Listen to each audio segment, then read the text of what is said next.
கீரிமலை நகுலேஸ்வரத்துக்கு வடகிழக்கில் பார்த்தீங்கன்னு சொல்லி சொன்னால் சித்தர்களுடைய சமாதி காணப்படுது.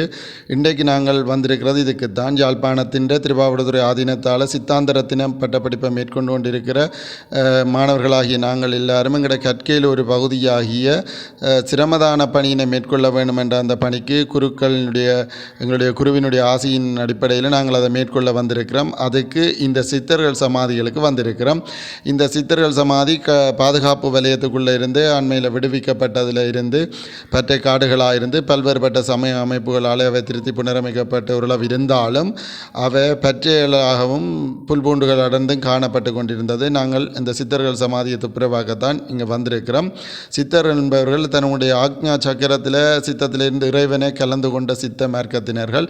எங்களோட சைவ சித்தாந்தத்தின் உச்சமாக காணப்படுகின்ற இந்த சித்தர் மரபு இங்கே பல்வேறு சித்தர்களுடைய சமாதி ஆலயங்கள் காணப்படுகின்றாலும் பெரும்பாலானவை இங்கே அழிவடைஞ்ச நிலையில் இருந்தாலும் சிலது புனரமைக்கப்பட்டு அந்தந்த அவர்களுக்குரிய சீடர் பரம்பரைகள் வந்து இங்கே வழிபாடுகளை இயற்றி செல்வதையும் காணக்கூடியதாக இருக்குது.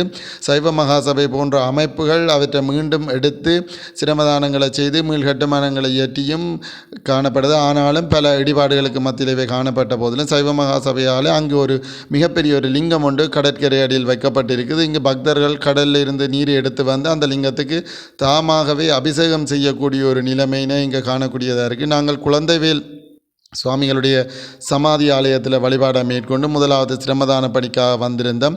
அப்போ அங்கே லிங்க கருவறை வரையும் நாங்கள் அனைவரும் செல்லக்கூடிய மாதிரி இருந்தது. நாங்கள் குழந்தைவேல் சுவாமிகளுடைய சமாதி ஆலயத்தில் இருக்கிற சிவனை வழிபட்டு அவருடைய ஆசையை பெற்றுக்கொண்டு நாங்கள் எங்களுடைய சிரமதான பணிகளை அங்கே தொடங்க ஆரம்பித்தோம்.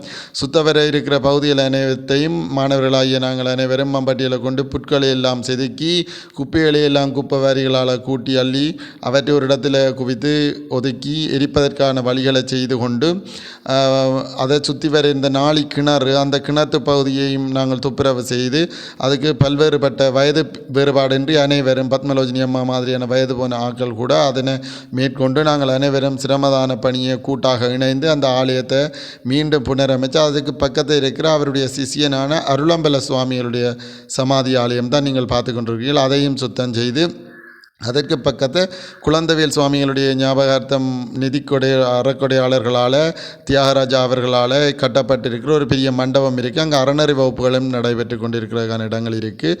அப்படியே அந்த நாங்கள் முதல் பார்த்த சித்தர் சமாதி ஆலயங்கள் இருந்த அந்த நிலங்கள் எல்லாம் மிகவும் முள் நிறைந்த புட்கள் வளர்ந்திருந்தது. ஆண் பெண் வேறுபாடு வயது வித்தியாசமின்றி அனைத்து சித்தாந்தரத்தின மாணவர்களும் தாங்களை கொண்டு வந்த மம்பட்டி போன்ற பொருட்களாலையும் சைவ மகாசபையால் வழங்கப்பட்ட புல்வெட்டும் இயந்திரங்கள் போன்றவற்றாலையும் அந்த சிரமதானங்களை நாங்கள் இனிமே நிறைவேற்றி கொண்டிருந்தோம்.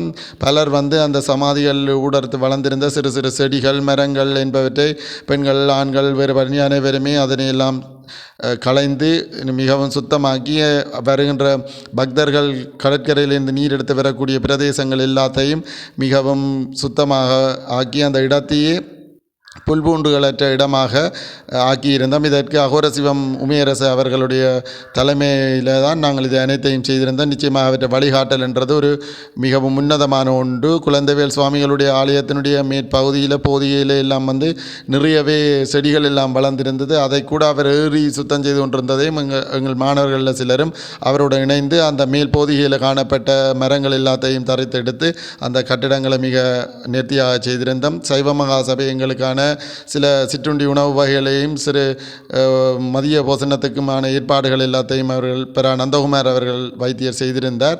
அப்படி செய்து சிரமதானத்தை சுத்தமாக்கி நாங்கள் அனைவரும் லிங்கத்துக்கு அபிஷேகம் செய்து இறைவன் ஆசியை பெற்று அன்றைய சிரமதான பணியை முடித்துக்கொண்டோம்.